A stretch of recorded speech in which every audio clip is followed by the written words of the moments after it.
सोरनकोट की बात करें तो सोरनकोट से एक मामला सामने आया जहां पर यह बताया जा रहा है कि आपसी विवाद के चलते ये जो पूरा मामला है ये उत्पन्न हुआ है और सोरनकोट में सेना के जवानों का आपसी विवाद का मामला सामने आया, जिसके बाद से हेलीकॉप्टर से घायल 3 जवानों को उधमपुर रेफर कर दिया गया है और साथ ही साथ सेना अस्पताल उधमपुर में जवानों का इलाज चल रहा है। हालांकि बात करें स्थानीय पुलिस की तो स्थानीय पुलिस ने पूरे मामले की तहकीकात को शुरू कर दिया है। क्या कुछ कारण है इसके पीछे, अब पूरी इन्वेस्टिगेशन की जा रही है, जिसकी वजह से ये जो पूरा विवाद है ये सामने आया और इस पर अब बात करना बहुत जरूरी है। इसमें इन्वेस्टिगेशन जो है वो बिठाई गई है क्योंकि इस तरीके से आपसी विवाद का जब मामला सामने आया तो घायल जो लोग थे जिनको जरूरत थी यहाँ पर इलाज की, उन्हें फटाफट से हेलीकॉप्टर से घायल 3 जवानों को उधमपुर में अब पहुंचाया गया है, जहां पर सेना अस्पताल उधमपुर में उनका इलाज चल रहा है।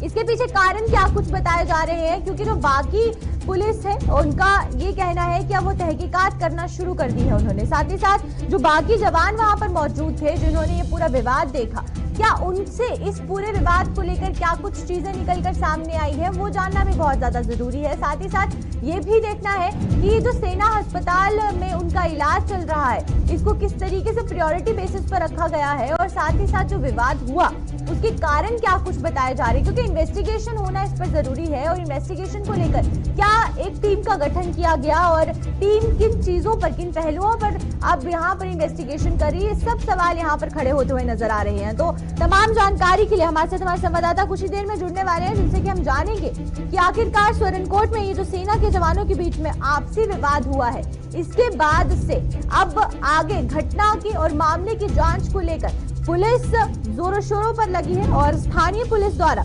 तहकीकात की जा रही है कि किस तरीके से इस मामले में आगे जाके इन्वेस्टिगेशन होगी और इन्वेस्टिगेशन के साथ इन चीजों का पता लगाया जाएगा, क्योंकि बहुत जरूरी है कि क्या कुछ कारण था इसके पीछे का, ये जो विवाद उत्पन्न हुआ, ये जो मामला सामने आया, इसके पीछे क्या कारण है उनके बारे में चर्चा करना बहुत जरूरी है। तो चलिए आइए, तमाम जानकारी के लिए हमारे साथ हमारे संवाददाता जमशीद यहाँ पर जुड़ चुके हैं। तो जमशीद से जानते, जमशीद आपसे इस पूरे मामले के बारे में एक बार जानना चाहेंगे कि आखिरकार ये मामला जो है वो किस तरीके से सामने आया। के आसपास पुंछ के 156 टीए बटालियन के अंदर ये मामला तकरीबन सुबह 5 बजे के आसपास सामने आया। जवानों के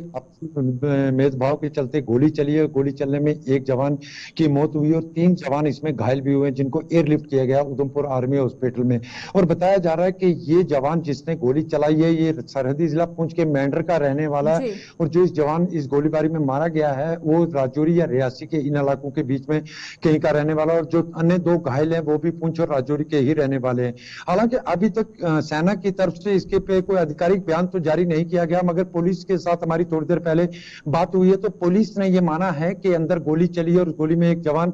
मारा गया और 3 जिगर जख्मी हुए। और ये भी हमारे जो सोर्सेज हैं जिनसे खबर सामने आ रही है कि जिस जवान ने ये गोली चलाई है उसने अपने आप को भी गोली मारी है, जिसमें ये भी घायल है, मगर अभी तक इसकी भी पुष्टि नहीं हो पाई है कि क्या वो जवान भी इसमें घायल है जिसने फायरिंग की है या नहीं की है। मगर जिस जवान के मारे जाने की खबर सामने आ रही है वो कालाकोट के इलाके का या रियासी के किसी इलाके का रहने वाला, ये खबर जरूर सामने आ रही है, मगर गोली चलाने वाले जवान की शनाख्त जरूर हो चुकी है, वो मेंढर के पुंछ के रहने वाला है। जी पल्लवी। जी बिल्कुल, आपसे जमशीद ये जानना चाहेंगे, पुलिस इसको लेकर इन्वेस्टिगेशन कर रही है तो जो बाकी वहां पर जवान मौजूद थे क्या उनके द्वारा किसी तरीके से कोई भी लीड दी गई पुलिस वालों को कि क्यों ये मामला सामने आया, क्या कारण थे इसके पीछे के?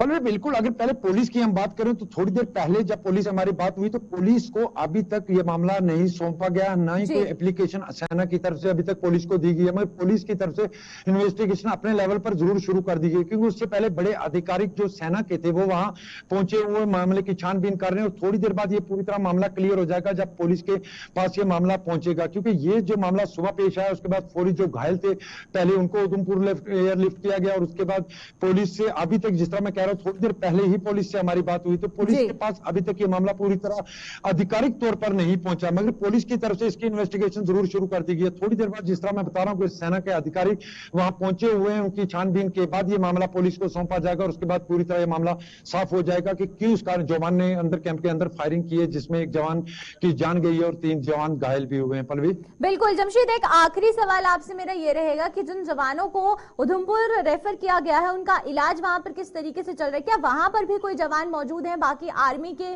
जो पर्सोनल्स है वहां पर हैं और पुलिस भी वहां पर तैनात की गई है?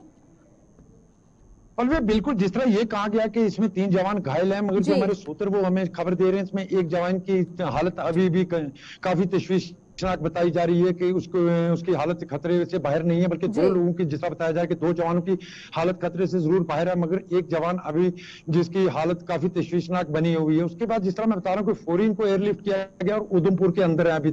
अभी तक आधिकारिक तौर पर पूरी तरह इसकी ये कहना कि जवानों की हालत कैसी है या जवान किस कारण ये गोली चली, ये कहना काफी मुश्किल होगा, क्योंकि सेना की तरफ से अभी तक आधिकारिक बयान कोई जारी नहीं किया गया और न ही पुलिस के पास अभी तक इसकी कोई पूरी डिटेल पूरी तरह है कि क्या कारण रहे गोली चलने के। जिस तरह ये कह रहा हूं कि एक की मौत जरूर हुई है और दूसरे की हालत काफी तशवीशनाक बताई जा रही है, अन्य 2 भी जिसमें शामिल है उनकी हालत खतरे से बाहर बता रही जाए, मगर ये खबर जो हमारे पास है अभी तक सिर्फ सोर्सेज के हवाले से पूरी तरह खबर आ रही है। जी चलिए, बहुत बहुत शुक्रिया आपका जमशीद तमाम जानकारी देने के लिए इस खबर पर।